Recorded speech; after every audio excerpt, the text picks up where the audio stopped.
বন্ধুরা, আমি স্বপ্না কিচেনে আপনাদের সবাইকে স্বাগত জানাই। আজকে আমাদের রেসিপি পটল বাটা। এই পটল বাটা করার জন্য আমরা যে যে উপকরণগুলো লাগবে সেগুলো একবার দেখিয়ে নেব। এখানে আমি 500 পটল নিয়েছি। এখানে তেল লাগবে, কুচনো পেঁয়াজ, কাঁচা লঙ্কা, শুকনো লঙ্কা, কালো জিরে আর রসুন। আমরা কড়াটা গ্যাসের উপরে দিয়ে দিলাম। কড়াটা গরম হবার পর আমরা তেল দিচ্ছি।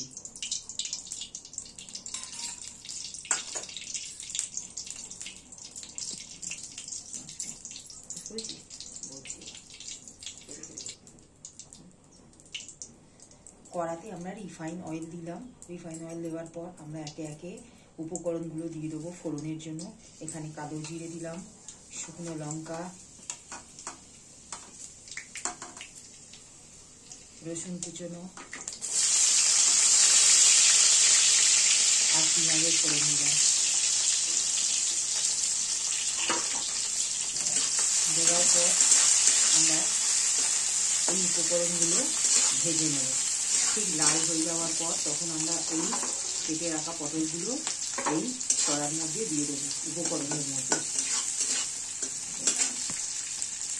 বন্ধুরা, ঠিক আমাদের এই পেঁয়াজটা লাল হয়ে গেছে। এবারে আমরা কেটে রাখা পটলগুলো সব কড়ার মধ্যে দিয়ে দেবো।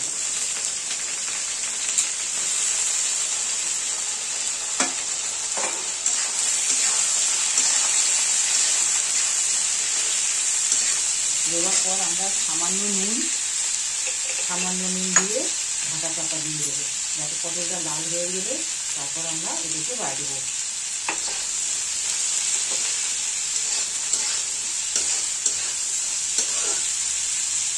আমরা 10 মিনিটের মতন আমরা চাপা দিয়ে দেবো। বন্ধুরা দেখুন, ঠিক আমাদের পটলটা ঠিক লাল হয়ে গেছে। এবার আমরা আস্তে করে পটলগুলো ঠিক তুলে নেব।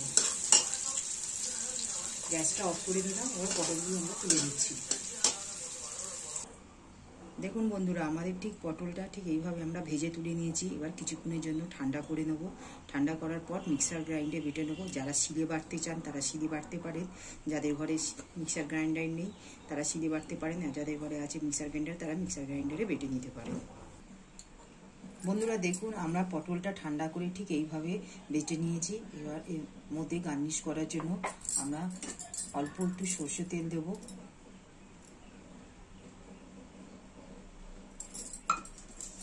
কুচনো পেঁয়াজ,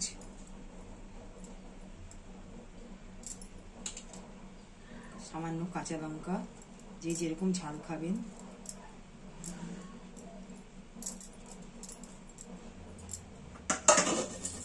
দিয়ে এটাকে ভালো করে মিক্স করে নেব আমরা।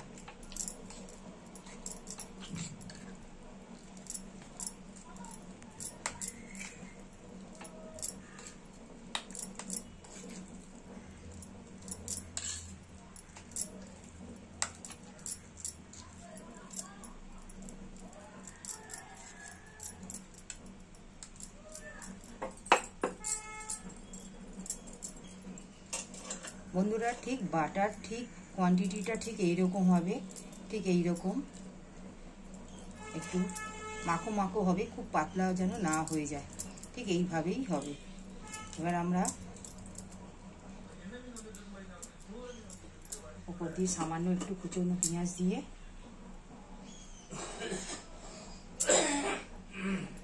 রেডি করে দিলাম। বন্ধুরা দেখুন, পটল বাটাটা আমাদের পুরোপুরি তৈরি হয়ে গেছে। এটা বেশি খরচ নয়, বাড়িতে সামান্য কিছু থাকলেই এই রেসিপিটা চটজলদি হয়ে যায়। এটা আপনারা বাড়িতে বানিয়ে খেতে পারেন, দেখবেন খুব সুস্বাদু লাগবে। তাই আপনাদেরকে একবার বলছি, যদি ভালো লাগে আপনারা সাবস্ক্রাইব, শেয়ার করবেন আর লাইক দেবেন। ধন্যবাদ।